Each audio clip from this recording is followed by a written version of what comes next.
नमस्कार, आप देख रहे हैं आरजे टाइम्स। पायलट को लेकर अचानक रंधावा के सुर बदले। कहा सचिन पायलट की यात्रा की टाइमिंग गलत है, लेकिन वो मेरा छोटा भाई है। पेपर लीक और करप्शन को लेकर सचिन पायलट की यात्रा का आज चौथा दिन है। इस बीच कर्नाटका में मिली ऐतिहासिक जीत के बाद कांग्रेस हाईकमान अब राजस्थान पर फोकस कर रहा है। प्रदेश प्रभारी सुखविंदर सिंह रंधावा के तेवरों में भी अचानक पायलट को लेकर नरमी दिखाई जा रही है। उन्होंने पायलट को छोटा भाई बताते हुए अपने पारिवारिक रिश्ते याद दिलाएं। हालांकि प्रदेश प्रभारी ने कहा है कि सचिन की यात्रा निकालने की टाइमिंग गलत है और उन्होंने थोड़ा इंतजार करना चाहिए था। वहीं 11 मई को अजमेर से शुरू हुई पायलट की यात्रा शहर की सीमा के नज़दीकी पहुंच रही है। आज सुबह 9 बजे जयपुर जिले के माला से शुरू हुई यात्रा का पहला फेज करीब 11 बजे धहमिल किला में पूरा हुआ। धहमिल किला में दिन के विश्राम के बाद यात्रा का दूसरा फेज शाम 4 बजे शुरू हुआ। देर शाम यात्रा महापुरा पहुंची, जहां यात्री विश्राम करेंगे। सोमवार को सुबह 11 बजे सभा होगी। रंधावा बोले, गहलोत अनुभवी लीडर हैं, उनके दिल दिमाग में कांग्रेस है।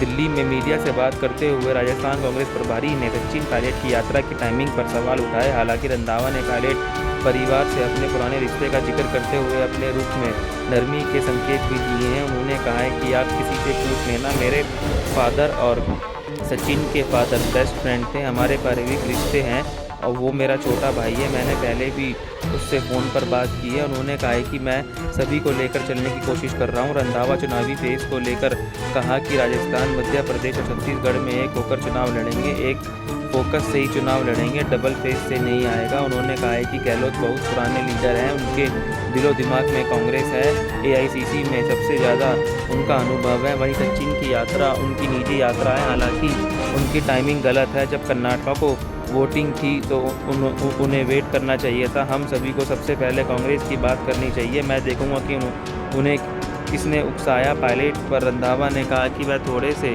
अग्रेसिव हैं, उन्होंने एम्बिशियस होना चाहिए लेकिन ओवर एम्बिशन नहीं होना चाहिए। पार्टी में उनके लिए बहुत टाइम पड़ा है। कांग्रेस बीजेपी की तरह नहीं है, हमारे जो नेता हैं उनको सोचने से ज़्यादा देती है। मैं देखूंगा कि किसने उकसाया है। मेरे प्रभारी बनने से पहले की बातों को नहीं उठाऊंगा। गहलोत और पायलट के बीच जुबानी जंग और उकसाने वाले बयानों पर रंधावा ने कहा कि मैं अभी वहां गया नहीं, अभी वहां जाकर देखेंगे कि किसने उकसाने वाले बयान दिए हैं, किसने उकसाया है। अब जो मेरे आने से पहले की बात है उनको मैं नहीं उठाना चाहता। पायलट की यात्रा के बाद सुलह फार्मूला निकालने की तैयारी। कर्नाटक विधानसभा चुनाव के नतीजे के बाद अब कांग्रेस हाईकमान राजस्थान के मुद्दे पर फैसला करेगा। कांग्रेस सूत्रों के मुताबिक हाईकमान सचिन पायलट और अशोक गहलोत को चुनावी साल में एक मंच पर लाने का मैसेज देना चाहते हैं।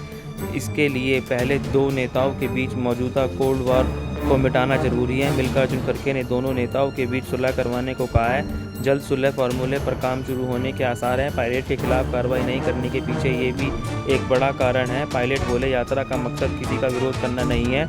सचिन पायलट ने कहा कि जनसंघर्ष यात्रा का मकसद किसी का विरोध करना नहीं है, इसका मकसद युवाओं के भविष्य को सुरक्षित करना और भ्रष्टाचार के खिलाफ आवाज़ और अधिक बुलंद करना है। बीजेपी राज में हमने गंभीर करप्शन के आरोप लगाए थे, हमें अब जनता के बीच जाकर काम बताने होंगे। जनता में विश्वास तभी रहता है जब हमने जो वादे किए हैं उन पर कार्रवाई हो। अगले सप्ताह खड़गे कर सकते हैं फैसला। सचिन पायलट और अशोक गहलोत के बीच सुलह के फॉर्मूले पर विचार किया जा रहा है। कांग्रेस अध्यक्ष अगले सप्ताह राजस्थान पर चर्चा कर सकते हैं।